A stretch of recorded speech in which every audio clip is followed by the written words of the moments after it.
ଆମେ ପଢ଼ିଲା ବେଳେ ଏ ଅନୁଷ୍ଠାନ ଯାହା ଥିଲା ତାର ପରିପାଟି ଆଜି ବଦଳି ଯାଇଛି। ସର୍ବୋପରି ଯେଉଁ ହାତ ପ୍ରତିଘାତ ଦେଇକି ଅନୁଷ୍ଠାନଟି ତିଆରି ହେଇଥିଲା ସେ ସମୟରେ ତାର ମଧ୍ୟ ବ୍ୟବସ୍ଥା ବଦଳି ଯାଇଛି। ଆଉ ସେସବୁ ଅସୁବିଧା ନାହିଁ।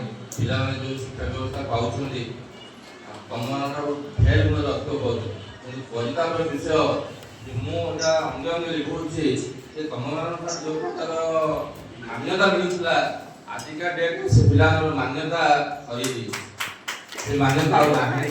ଆମେ ବି ବେଳେବେଳେ ଅନେକ ବ୍ୟକ୍ତି ବିଶେଷ ବା ଆମ ଅନୁଷ୍ଠାନ ପୁରୁଣା ଛାତ୍ରଛାତ୍ରୀମାନଙ୍କୁ ମନେ ପକାଇ ସେସବୁ ସୂଚାରଣ କରୁ। ହୁଏତ ତମମାନେ କି ପ୍ରକାର ମନେ ପକାଉଥିବ ଆମେ ଜାଣିନୁ, ନିଶ୍ଚିତ ମନେ ପଡ଼ୁଥିବ ଆସବୁ ବାସ୍ତବ କଥା। କିନ୍ତୁ ଯେ ଆଜିକା ଡେଟ୍ରେ ବା ଆଜି ସମୟରେ ବିଦ୍ୟାଳୟରେ କିଛି ଅପ୍ରୀତିକର ପରିସ୍ଥିତି ସୃଷ୍ଟି ହେଉଛି, ସେଥିପାଇଁ ଆମେ ଦୁଃଖିତ ଏବଂ ତା ନିରାକରଣ କରିବାରେ ମଧ୍ୟ ଆମେ ଅସଫଳ ମଧ୍ୟ।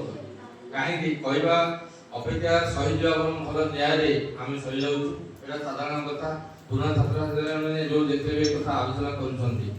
ଯାହା ହଉ ବହୁ ଦିନର ବ୍ୟବଧାନ ପରେ କୋଉ ପଞ୍ଜିକାର ନିର୍ଦ୍ଦେଶ ବଳରେ ଏଭଳି ଏକ ବିଶେଷ ମୁହୂର୍ତ୍ତ ଆମ ସ୍କୁଲରେ ଅନୁଷ୍ଠିତ ହେଇଛି। ଇଏ ହେଲା ଗୋଟେ ପ୍ରଥମ ଘଟଣା।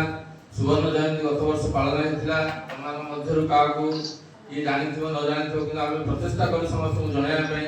କେତେ ଦୂର ସମିତିରେ ଏଇଟା କେତେ ପିଲା ମଧ୍ୟ ନିର୍ଦ୍ଦିଷ୍ଟ ଖବର ପାଇପାରିଲେନି, ଆସିପାରିଲେନି ମଧ୍ୟ, ସେଇଥିପାଇଁ ମଧ୍ୟ ଆମେ ଦୁଃଖିତ। ଯାହା ହଉ ଏ ପରିସ୍ଥିତିରେ ଏଭଳି ଏକ ଆଜି ଯେଉଁଭଳି ସଭା ବା ଯେଉଁ ବ୍ୟବସ୍ଥାଟି ହେଇଛି ସେଥିପାଇଁ ଆମେ କୃତଜ୍ଞ।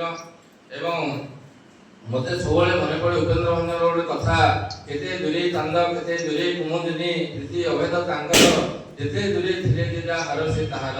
ଯେ ବାସ୍ତବରେ ଆଜି ସେ ବ୍ୟବସ୍ଥାଟି ଘଟିଛି ଯେ ଆମେ ଆମକୁ ସେ ସମୟର ବନ୍ଧୁତା ଏବଂ ଆଜିର ଭିତରେ ଏକତା ସୃଷ୍ଟି କରିଛି ବା ମନେ ପଡ଼ିଯାଇଛି, ସେ ଗୋଟେ ଶିହରଣ ନେଉଛି ମନରେ।